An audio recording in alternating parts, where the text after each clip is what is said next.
ಓಂ ಗುರುರ್ಬ್ರಹ್ಮ ಗುರುರ್ವಿಷ್ಣು ಗುರುರ್ದೇವೋ ಮಹೇಶ್ವರ ಗುರು ಸಾಕ್ಷಾತ್ ಪರಂ ಬ್ರಹ್ಮ ತಸ್ಮೈ ಶ್ರೀ ಗುರವೇ ನಮಃ. ಸೊ ಇದರಲ್ಲಿ ವಿಶುದ್ಧ ವೇದಾಂತ ಪರಿಭಾಷೆಯಲ್ಲಿ ಸ್ವಲ್ಪ ಹೇಳೋಣ. ವಿಶೇಷ ನಿರಾಕರಣ ಶ್ರುತಿ ನಾವು ಅಂದರೆ ಉಪನಿಷತ್ತಿನಲ್ಲಿ ವಿಶೇಷ ವಾಕ್ಯಗಳು ಪರಮಾತ್ಮನನ್ನು ಸವಿಶೇಷವಾಗಿ ಹೇಳುವ ವಾಕ್ಯಗಳು. Sorry there was no mic ಇಟ್ಟಿಲ್ಲ. Now I just now started mic. So okay, I will repeat it. Okay, just now I started. ಇನ್ನು ಉಪನಿಷತ್ತಿನಲ್ಲಿ ವಿಶುದ್ಧ ವೇದಾಂತ ಪರಿಭಾಷಾ ಹೇಳ್ತಾ ಇದ್ದೀನಿ.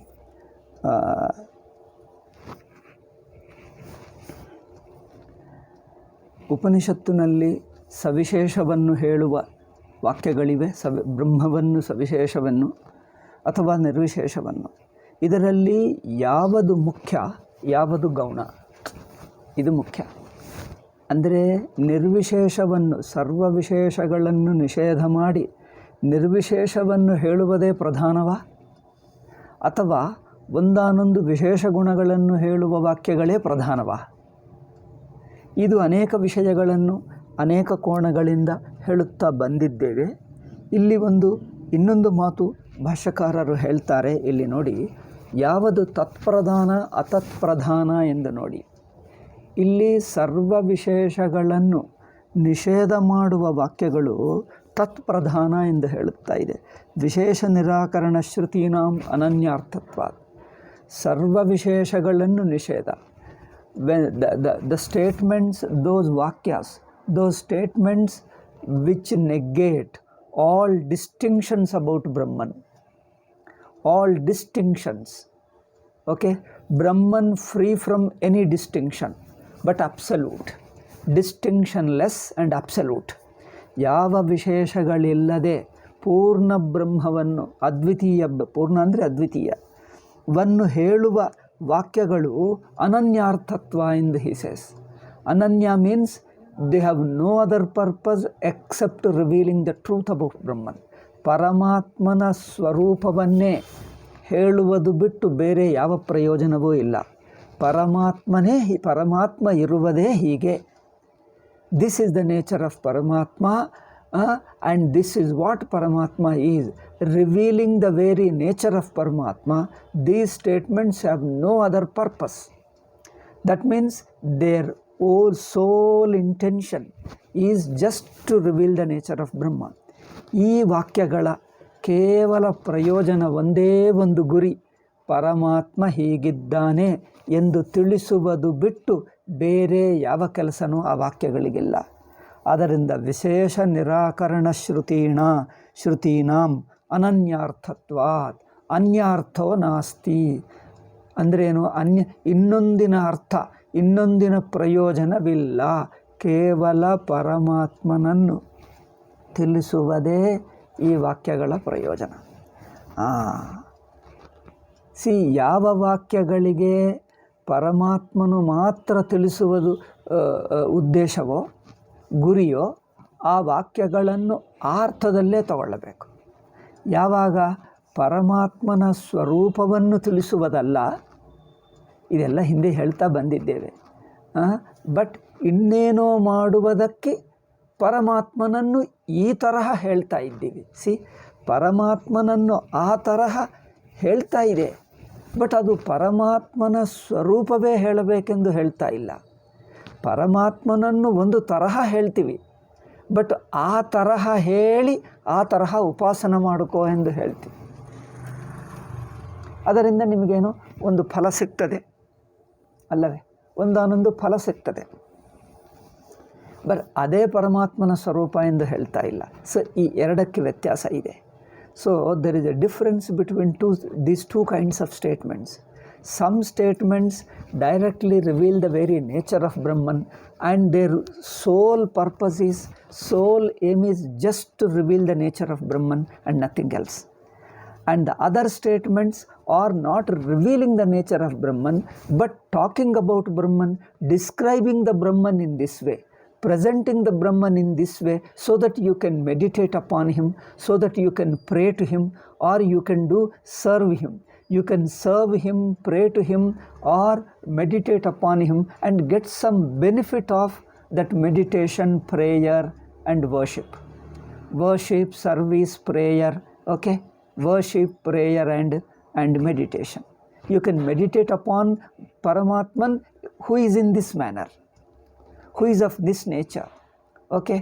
This particular nature, you can meditate upon him, you can pray to him, or you can worship him, serve him, and get the result of your meditation, get the result of your prayer, get the result of your service or worship, okay? But here the goal is to get a benefit by worshipping Paramatma in this way, in this condition, in this manner. ಪರಮಾತ್ಮನನ್ನು ಈ ತರಹ ಪರಮಾತ್ಮನನ್ನು ಪೂಜಿಸಿದ್ದರೆ, ಆರಾಧಿಸಿದ್ದರೆ, ಉಪಾಸನ ಮಾಡಿದ್ದರೆ, okay, ಪೂಜಿಸಿದ್ದರೆ, ಆರಾಧಿಸಿದ್ದರೆ, ಉಪಾಸನ ಮಾಡಿದ್ದರೆ, ಸೇವಾ ಮಾಡಿದ್ದರೆ ನಿಮಗೆ ಇದು ಪ್ರಯೋಜನ ಸಿಗ್ತದೆ. ಅಲ್ಲಿ ಪ್ರಯೋಜನಕ್ಕೋಸ್ಕರನೇ ಇದೆಲ್ಲ ಮಾಡಿಸ್ತಾ ಇದ್ದೀವಿ. ಮುಖ್ಯ ಗುರಿ ಪ್ರಯೋಜನ, ಒಂದಾನೊಂದು ಫಲವನ್ನು ಪಡ್ಕೊಳ್ಳುವುದು, ಒಂದು ಲೋಕಪ್ರಾಪ್ತಿ, ಒಂದು ಫಲ. ಸಿ, ಅಲ್ಲಿ the goal is to get some result. To get this result, you are using Paramatma of this nature. ಪರಮಾತ್ಮನನ್ನು ಈ ತರಹ, ಈ ಗುಣದಲ್ಲಿ, ಈ ತರಹ ಪರಮಾತ್ಮನನ್ನು ಇಟ್ಟುಕೊಂಡು ಪೂಜೆ, ಆರಾಧನಾ, ಧ್ಯಾನಾದಿಗಳು ಮಾಡಿ, ಉಪಾಸನ ಮಾಡಿ ಫಲವನ್ನು ಪಡ್ಕೊಳ್ತಾ ಇದ್ದೀವಿ. ಫಲವನ್ನು ಪಡ್ಕೊಳ್ಳುವುದು ಮುಖ್ಯ, ಪರಮಾತ್ಮನನ್ನು ಬಳಸ್ಕೊಳ್ತಾ ಇದ್ದೀವಿ ಆ ಫಲಕ್ಕೋಸ್ಕರ. ಆದರೆ ಪರಮಾತ್ಮನ ಸ್ವರೂಪವನ್ನೇ ಹೇಳುತ್ತಾ ಇಲ್ಲ ಅಲ್ಲಿ ನೋಡಿ. ಪರಮಾತ್ಮನನ್ನು ಒಂದಾನೊಂದು ಫಲಕ್ಕೆ ಬಳಸ್ಕೊಳ್ತಾ ಇದ್ದೀವಿ. ವಿ ಆರ್ ಯೂಸಿಂಗ್ ಪರಮಾತ್ಮ of a particular character to gain some purpose, to gain some benefit, some ಲೋಕಪ್ರಾಪ್ತಿ, ಸಮ್ ಪವರ್, ಸಮ್ ಫಲ, some fruit to gain. In order to gain some fruit, you are worshipping Paramatma in that condition, in that state, okay, in that character. So the character of Paramatma or that nature of Paramatma presented in this context is to meditate, for meditating, for worshipping, for praying, and to get a result of those prayers and meditations, to get a result. Therefore, to getting a result is important, not presenting Paramatma as he is. Okay? ಪರಮಾತ್ಮನನ್ನು ಪರಮಾತ್ಮನಾಗಿ ಅವನು ಹೇಗಿದ್ದಾನೋ ಅದನ್ನೇ ತಿಳಿಸುವುದು ಮುಖ್ಯ ಅಲ್ಲ, ಅವನನ್ನೇ as it is ತಿಳಿಸುವುದು ಮುಖ್ಯ ಅಲ್ಲ. ಅವನನ್ನು ನೀವು ಹೇಗೆ ಆರಾಧನೆ ಮಾಡಿದ್ದರೆ ಈ ಫಲ ಪಡ್ಕೊಳ್ಳಬಹುದು, ಹೇಗೆ ಧ್ಯಾನ ಮಾಡಿದ್ದರೆ ಈ ಫಲ ಪಡ್ಕೊಳ್ಳಬಹುದು, ಅವನನ್ನು ಹೇಗೆ ಬಳಸಿಕೊಂಡರೆ ಈ ಫಲವನ್ನು ಪಡ್ಕೊಳ್ಳಬಹುದು.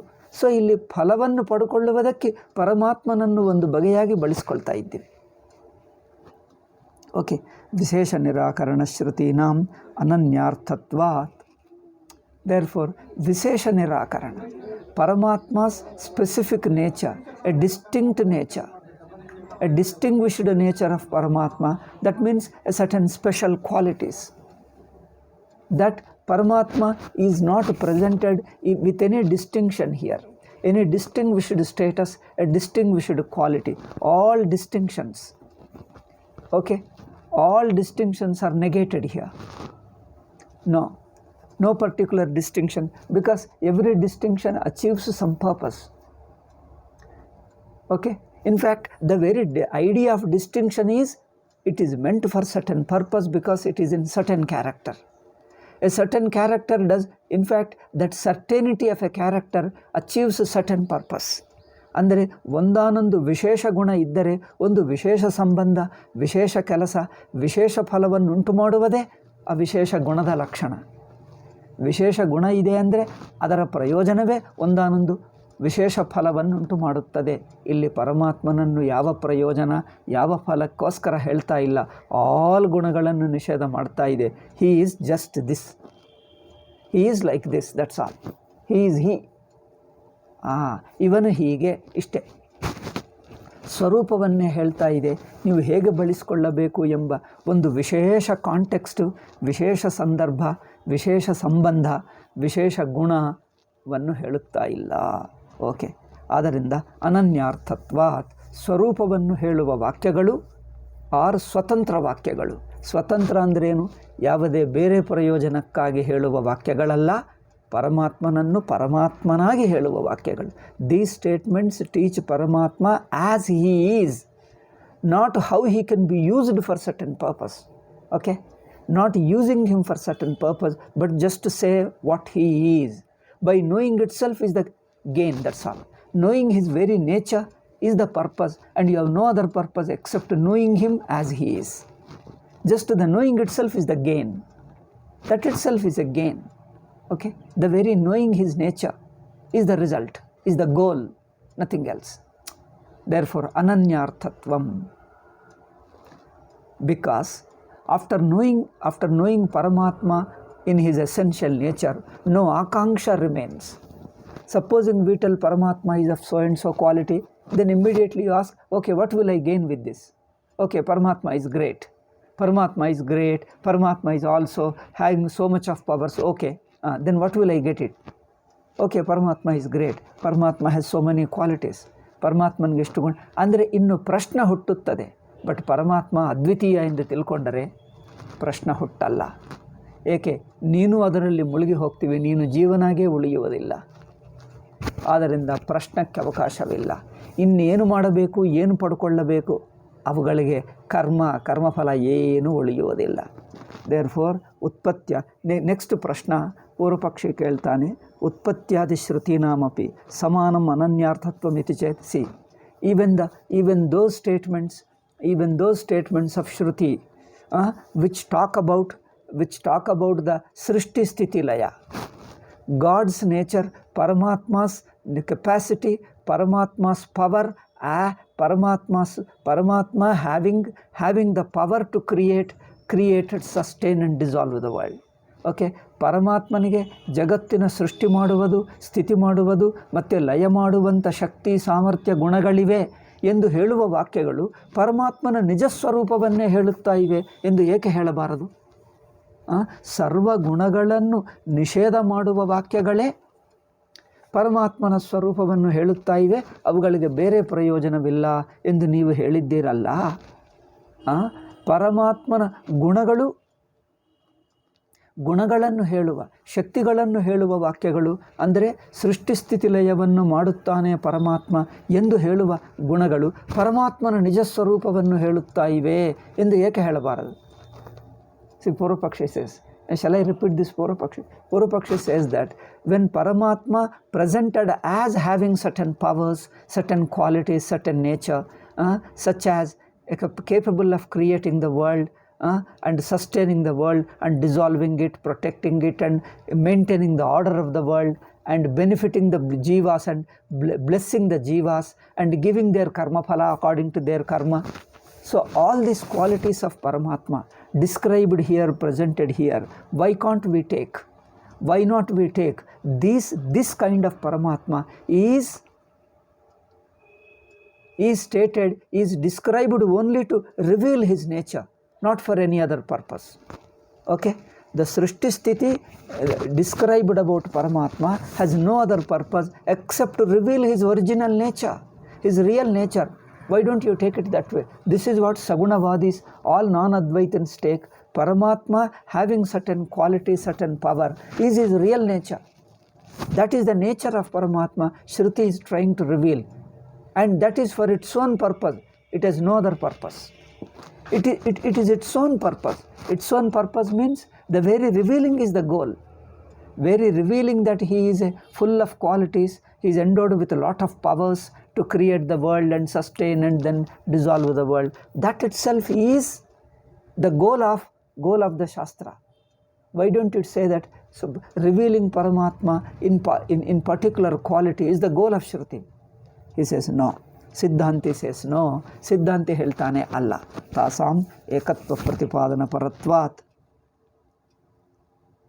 ಸಿ, ಉತ್ಪತ್ತಿ, ಪರಮಾತ್ಮಾಸ್ ಕ್ವಾಲಿಟಿ, ಕೆಪಾಸಿಟಿ, ಪರಮಾತ್ಮನ ಶಕ್ತಿ ಸಾಮರ್ಥ್ಯಗಳು, ಸೃಷ್ಟಿಸ್ಥಿತಿಲಯ ಮಾಡುತ್ತಾನೆ ಎಂದು ಹೇಳುವುದೆಲ್ಲ ಪರಮಾತ್ಮನು ನಿಜವಾಗೇ ಸೃಷ್ಟಿಸ್ಥಿತಿಲಯಗಳು ಮಾಡುತ್ತಾನೆ, ಆತನಿಗೆ ಸಂಕಲ್ಪ ಇದೆ, ಸರ್ವಜ್ಞ, ಸರ್ವಶಕ್ತಿಮಂತ, ಈ ಗುಣಗಳುಳ್ಳ ಪರಮಾತ್ಮನನ್ನು ಹೇಳುವುದೇ ಪರಮಾತ್ಮನ ಶ್ರುತಿಯ ಗುರಿಯಲ್ಲ.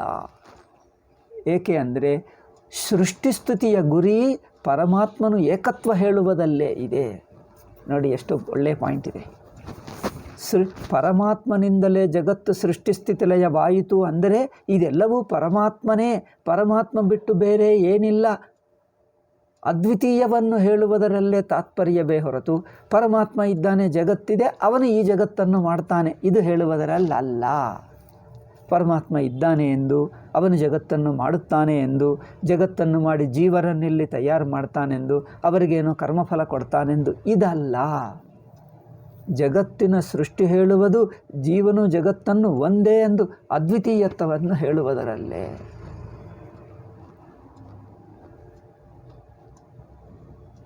ಉತ್ಪತ್ತ್ಯಾದಿ ಶ್ರುತೀನಾಮಪಿ ಸಮಾನಂ ಅನನ್ಯಾರ್ಥತ್ವಮಿತಿ ಚೇತ್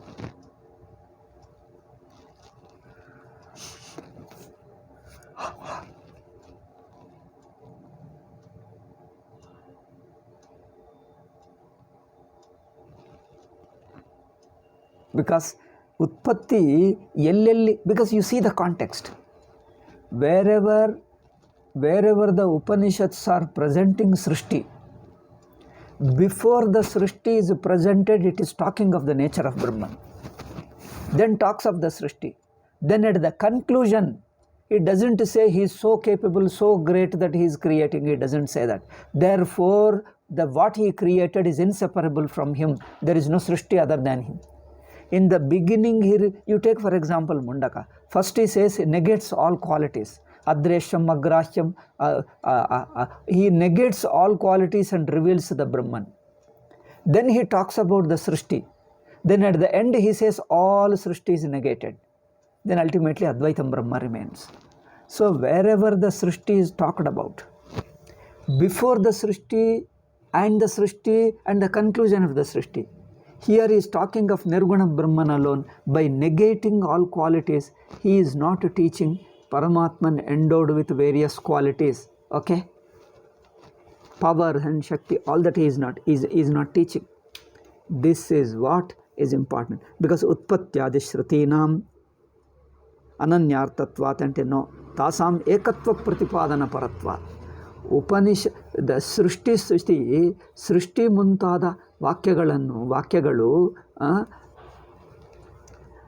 ಸೃಷ್ಟಿಯನ್ನು ಹೇಳುವುದಕ್ಕೆ ಅಥವಾ ಪರಮಾತ್ಮನ ಕ್ರಿಯೆಯನ್ನು ಹೇಳುವುದಕ್ಕೆ, ಪರಮಾತ್ಮನ ಶಕ್ತಿ ಸಾಮರ್ಥ್ಯಗಳನ್ನು ಇಷ್ಟು ದೊಡ್ಡ ಜಗತ್ತು ಮಾಡಿದ್ದಾನೆ, ಇಷ್ಟು ಮಹನೀಯ ಎಂದು ಅವರ ಗುಣಗಳನ್ನು ಮಹಿಮೆಯನ್ನು ಹೇಳುವುದಕ್ಕಲ್ಲ. ಸರ್ವ ವಿಶೇಷಗಳನ್ನು, ಸರ್ವ ಡಿಸ್ಟಿಂಕ್ಷನ್ಸನ್ನು ತೆಗೆದುಬಿಟ್ಟು ಒಂದೇ ಅದ್ವಿತೀಯ ಎಂದು ಹೇಳುವುದೇ. ದಿಸ್ ಸೃಷ್ಟಿ ಶ್ರುತಿಯ ರಹಸ್ಯ ತಿಳ್ಕೊಳ್ಳಬೇಕು. ಮೃದಾದಿ ದೃಷ್ಟಾಂತೈರ್ಹಿ ಸತೋ ಬ್ರಹ್ಮಣ ಏಕಸ್ಯ ಸತ್ಯತ್ವಂ ವಿಕಾರಸ್ಯ ಚ ಅನೃತತ್ವಂ ಪ್ರತಿಪಾದಯತ್ ಶಾಸ್ತ್ರಂ ನೋತ್ಪತ್ಯಾದಿ ಪರಂ ಭವಿತುಮರ್ಹತಿ. ಇದೇ ವಿಷಯವನ್ನು ಇನ್ನೂ ಸ್ವಲ್ಪ ಬಿಡಿಸಿ ಹೇಳ್ತಾ ಇದ್ದಾರೆ. He is explaining the same thing little more elaborately. ಮೃದಾದಿ ದೃಷ್ಟಾಂತ, ಬಿಕಾಸ್ ಮೃತ್ತಿಕೇತ್ಯೇವ ಸತ್ಯಂ, ಅಲ್ಲಿ ನೋಡು ಸೀಂತ ಛಾಂದೋಗ್ಯೋಪನಿಷತ್. ವಾಚಾರಂಭಣಂ ವಿಕಾರೋ ನಾಮಧೇಯಂ ಮೃತ್ತಿಕೇತ್ಯೇವ ಸತ್ಯಂ. See from ಮೃತ್ತಿಕಾ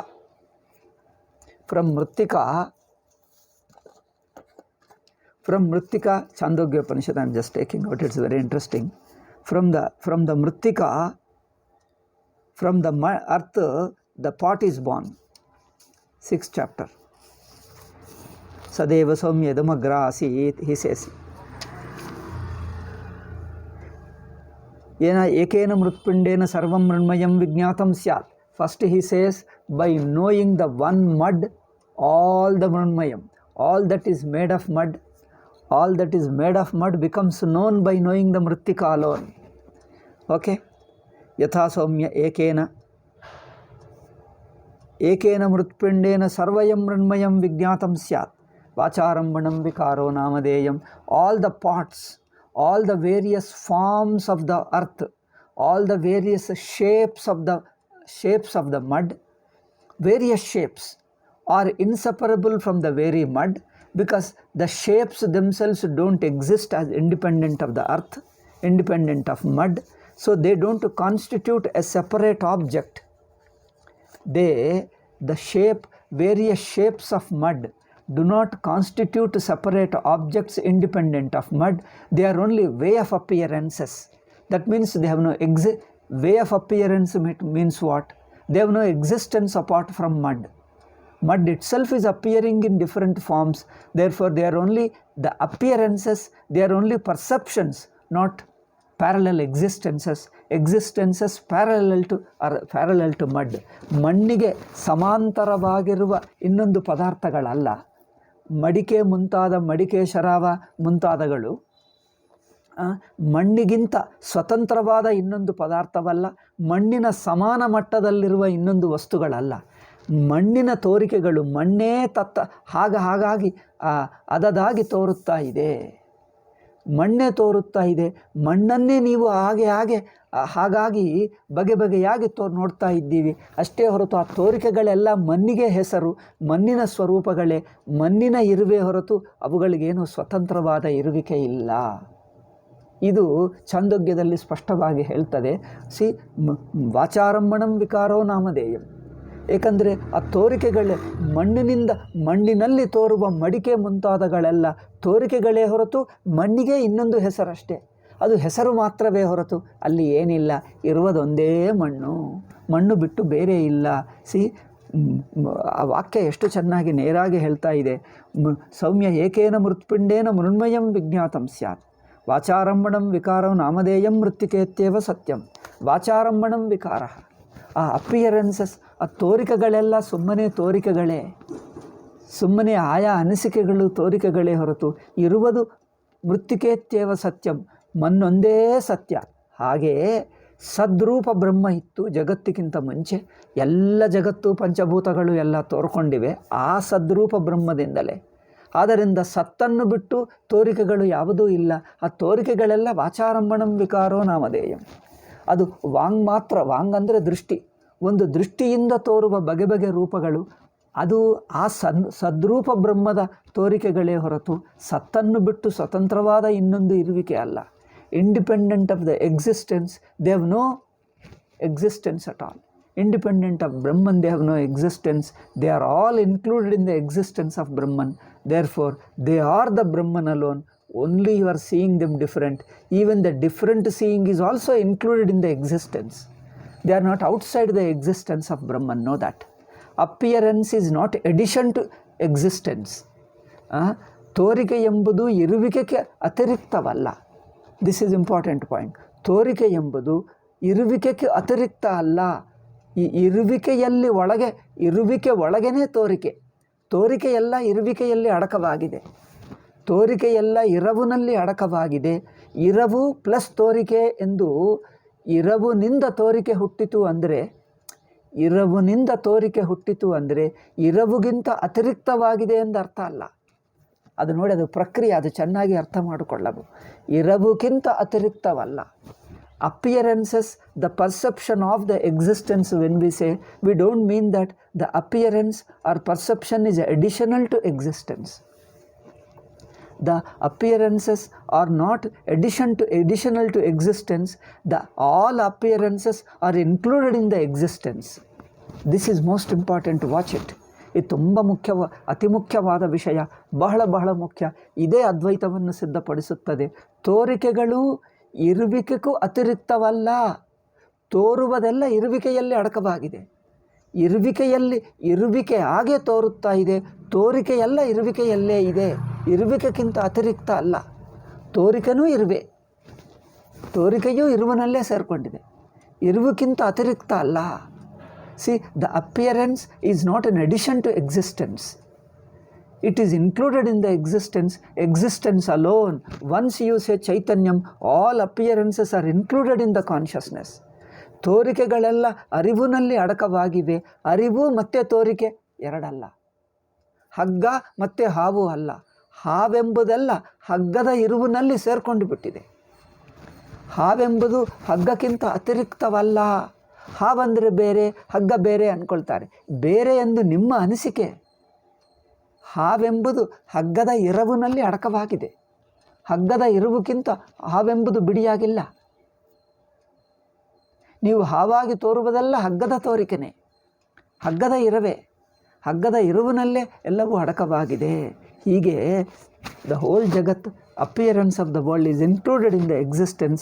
Therefore mritiketyeva satyam sadekameva satyam. Therefore the srishti, when srishti is presented,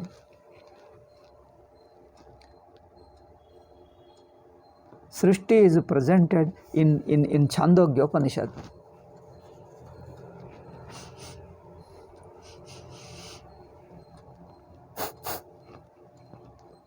Okay, when srishti is presented, it is not aiming to show that appearances are additional to existence. ತೋರಿಕೆಗಳು ಇರವುಕ್ಕಿಂತ ಅತಿರಿಕ್ತವಾಗಿವೆ ಎಂದು ಹೇಳುವುದಕ್ಕಲ್ಲ. ಅಂದರೆ ಇರವೂ ಇದೆ, ಅದು ತೋರುವ ಸಾಮರ್ಥ್ಯವೂ ಇದೆ ಎಂದು. ತೋರುವುದೆಲ್ಲ ಇರುವಿನಲ್ಲೇ ಅಡಕವಾಗಿದೆ. ಅಂದರೆ ಒಂದು ಇರವು ತಿಳ್ಕೊಂಡರೆ ಆಲ್ ತೋರಿಕೆಗಳು ಅಲ್ಲೇ ಸೇರ್ಕೊಂಡ್ಬಿಟ್ಟು. ಹಾಗೆ all appearances are included in the existence. Therefore ಮುದಾದಿ ದೃಷ್ಟಾಂತೈರ್ಹಿ ಸತೋ ಬ್ರಹ್ಮಣಃ ಏಕಸ್ಯ ಸತ್ಯತ್ವಂ. ಆ್ಯಂಡ್ ಇಟ್ ಸೇಸ್ ಮೃತ್ತಿಕೇತ್ಯೇವ ಸತ್ಯಂ ವಾಚಾರಂಭಣಂ ವಿಕಾರಃ. ಮೃತ್ತಿಕಾ ಇತ್ಯೇವ ಸತ್ಯಂ ಅಂದರೆ ಮಣ್ಣು ಮಾತ್ರ ಸತ್ಯ ಅಂದ್ರೇನು? ಮಣ್ಣಿನಲ್ಲಿ ತೋರಿಕೆಗಳು ಸತ್ಯವಲ್ಲ ಅಂದ್ರೇನು? ಆ ಮಣ್ಣಿನ ತೋರಿಕೆಗಳೇ ಅದರಿಂದ ಮಣ್ಣಿನಲ್ಲೇ ಅಡಕವಾಗಿವೆ, ಮಣ್ಣನ್ನು ಬಿಟ್ಟು ಸ್ವತಂತ್ರವಾಗಿಲ್ಲ ಅಷ್ಟೇ. ದೇರ್ಫೋರ್ ಏಕಸ್ಯ ಸತ್ಯತ್ವಂ ವಿಕಾರಸ್ಯ ಚ ಅನೃತತ್ವಂ ಪ್ರತಿಪಾದಯತ್ ಶಾಸ್ತ್ರ. ವಿಕಾರ ಅಂದರೆ ತೋರಿಕೆಗಳೆಲ್ಲ ಕಲ್ಪಿತಗಳೇ.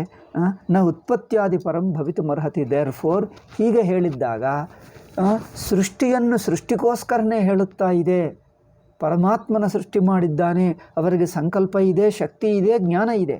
ಪರಮಾತ್ಮ ಸರ್ವಜ್ಞ, ಪರಮಾತ್ಮ ಸರ್ವಶಕ್ತಿಮಂತ, ಪರಮಾತ್ಮ ಸೃಷ್ಟಿ ಮಾಡಿದ. ಈ ಮೂರು ಹೇಳುವುದರಲ್ಲಿ ತಾತ್ಪರ್ಯವಿಲ್ಲ. ಪರಮಾತ್ಮ ಅಖಂಡ ಅದ್ವಿತೀಯನಾಗಿದ್ದಾನೆ ಎಂದು ಹೇಳುವುದೇ ತಾತ್ಪರ್ಯ.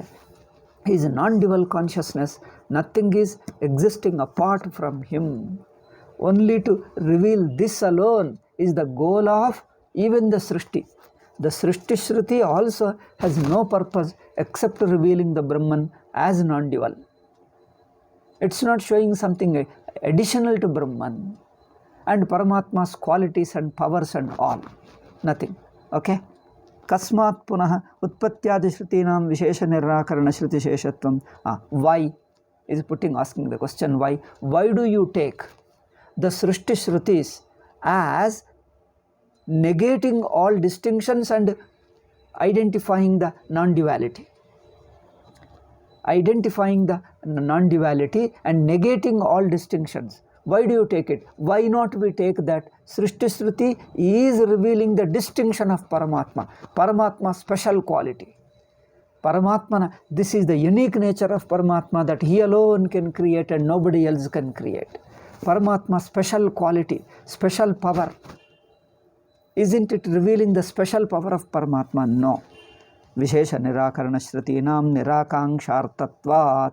Next point nodi.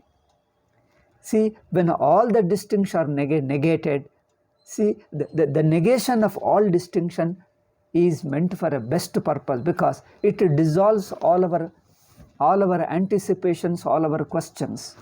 It dissolves, it solves all our questions, it removes all our questions. Otherwise, if you retain the Paramatma's qualities, powers, then the more questions arise rather than dissolving all your doubts. More and more questions and doubts arise. Therefore, Vishesha Nirakarana Shrutinam Nirakangshartatvat. ಎಷ್ಟು beautiful ಆಗಿದೆ. Negating all the distinctions in Paramatma, all the powers, all the qualities, all the relationships. So negating all these things serves a purpose of dissolving all your questions and doubts. Otherwise it will give rise to more questions and doubts rather than negating questions and doubts. It retains. Nahi atmanah ekatva nityatvad yavagatau satyam bhuyak kachid akanksha upajayate. Once you know that everything is Brahman alone, the Jagat and Jiva and everything is non-dual Brahman, all your questions and doubts get dissolved. So there is no room for questions and doubts. Okay, upajayate, there is no akanksha. Purushartha samapti buddhi papatte, because all the purusharthas become completed there. All the achievements, all the accomplishments become fulfilled there. All the ambitions become fulfilled there. All the desires, all the attainable becomes attained. All of them get fulfilled there, and no question, no doubt, nothing arises. You become complete and full by yourself. Okay? Tatra ko mohakka shokaha ekatvam anupashyataha. See, once you are the non-dual and there is no shoka, there is no moha. There is no seeking, there is no questioning, there is nothing, there is no seeking. All the seeking culminates there. All the seeking gets fulfilled there in non-dual tattvam. Tathaiva cha vidusham tushyanubhavadi darshanat. Okay, some more point is there. I think time is up. We will discuss it in the next class. Okay. Vishuddha Vedanta Paribhashe. Nowadays I am discussing all English, Kannada both, because Mula Vidya Nirasa will be English and Sanskrit, and Vishuddha Vedanta Paribhasha will be Kannada and Sanskrit, Kannada and English, because people want to understand. There have been again and again they are asking me. We are unable to understand. Okay, I think in India we have to be multilingual classes alone. We can never have monolingual classes. Multilingual ಒಂದೇ ಭಾಷೆಯಲ್ಲಿ ಹೇಳುವುದಾಗುವುದೇ ಅಲ್ಲ. ಭಾರತೀಯರು ಹಾಗಿದ್ದಾರೆ. ಅದರಿಂದ ಬಹುಭಾಷಾ ಪ್ರವಚನವೇ ಹೊಂದುತ್ತದೆ ಅನಿಸುತ್ತದೆ. ಹಾಗೆ ಅದು ನನಗೆ ಹಾಗೆ ಆಗುತ್ತಾನೇ ಇದೆ. ಒಳ್ಳೆಯದಾಗಲಿ ಸ್ಪಷ್ಟವಾಗುತ್ತದೆ. ಓಕೆ, ಸ್ವಲ್ಪ ನಿಧಾನವಾಗಿ ಹೋಗ್ತೀವಿ. ಓಂ ಶಾಂತಿ ಶಾಂತಿ ಶಾಂತಿ.